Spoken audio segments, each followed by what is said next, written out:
Bem-vindos à Politeia.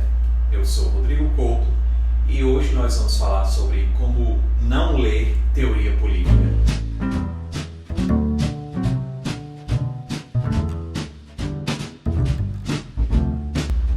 Em um vídeo anterior nós falamos sobre como ler teoria política.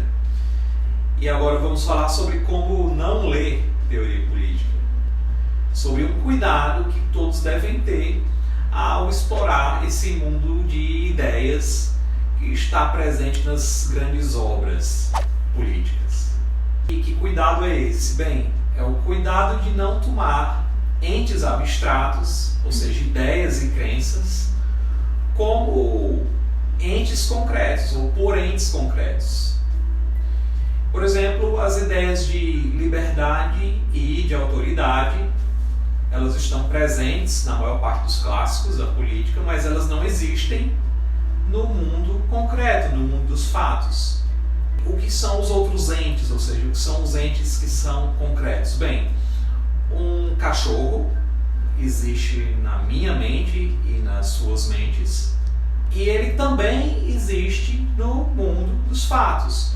E por mais que nós possamos imaginar cachorro de forma distinta, ele, em condições normais, vai ser um mamífero, vai ter 4 patas, vai ter pelagem, focinho. O cachorro possui existência independente e concreta, mas as ideias que eu mencionei, como liberdade e autoridade, elas existem em função das nossas crenças. Essa é a diferença fundamental entre os dois tipos de entes. Embora não existam ou não possuam correspondência no mundo concreto, essas ideias influenciam as nossas relações em uma sociedade política, e é aí que está o ponto importante.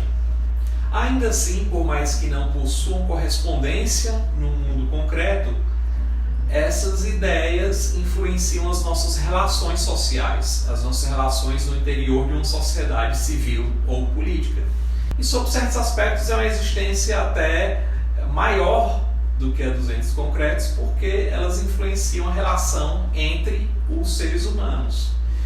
E onde é que entra a teoria política aí? Quando nós desejamos alterar a relação entre ideias e relações, ou seja, entre ideias e realidades, nós recorremos à teoria política. A teoria política vai organizar as nossas ideias e organizar as nossas crenças, ou reorganizar, e nesse processo ela vai alterar a forma como nós nos relacionamos em sociedade. Um exemplo disso está na palavrinha ou na ideia de Estado. O Estado não existe em manifestação concreta, não existe um ente concreto chamado de Estado. Você não pode trazer uma fotografia desse ente e apontar características dessa fotografia de um ente, Estado. Mas nós ainda assim conhecemos esse ente e conhecemos características desse ente. Mas como? Bem, através das teorias políticas. E essas são as mesmas teorias políticas que afirmam como legítimo uma determinada espécie de organização política, ou seja, determinada espécie de Estado, e que defendem a obediência à autoridade estatal. No fim das contas, entendam, nós estamos falando de relações entre pessoas. E essas relações, sim, são concretas. Mesmo que concretas, são influenciadas por ideias. Existem alguns exemplos que tornam isso mais fácil de se aprender. Por exemplo, nos últimos anos nós vimos o reconhecimento de um novo estado, que foi o Sudão do Sul. E entendam, o Sudão do Sul ele possui uma população própria, um território, uma cultura distinta da cultura do restante do Sudão, mas ele não se tornou um estado até que fosse reconhecido enquanto tal. É algo muito diferente, por exemplo, de uma cadeia montanhosa, ou seja, que é um acidente geográfico, existe de forma concreta, existe no mundo dos fatos. Então, o Sudão do Sul teve que ter o reconhecimento internacional e então se construiu Estado. Outro exemplo, que é o exemplo das tentativas da política externa norte-americana de construir Estados. Um exemplo muito prático, muito direto, fácil, é o do Afeganistão. Os americanos tentaram construir um Estado no Afeganistão, no Iraque também, mas as populações locais, elas não compreendem o mundo político através da ideia de Estado. Existem outras ideias, outras categorias que esses povos acham mais importantes para organizar o mundo social e o mundo da política.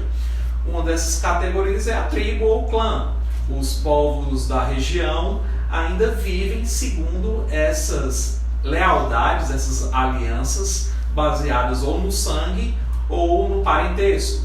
Mesma coisa com a religião. A lealdade cívica, a lealdade ainda é baseada muitas vezes em laços religiosos. Então, em muitos países daquela região, embora existam estados, existirão grupos também, grupos étnicos, que não se veem como parte desses estados. Então, isso torna muito claro que, embora tenham construído estradas, hospitais, organizado exércitos nacionais, bandeiras, hinos e outros símbolos, a construção do Estado começa na mente das pessoas e começa no campo das crenças.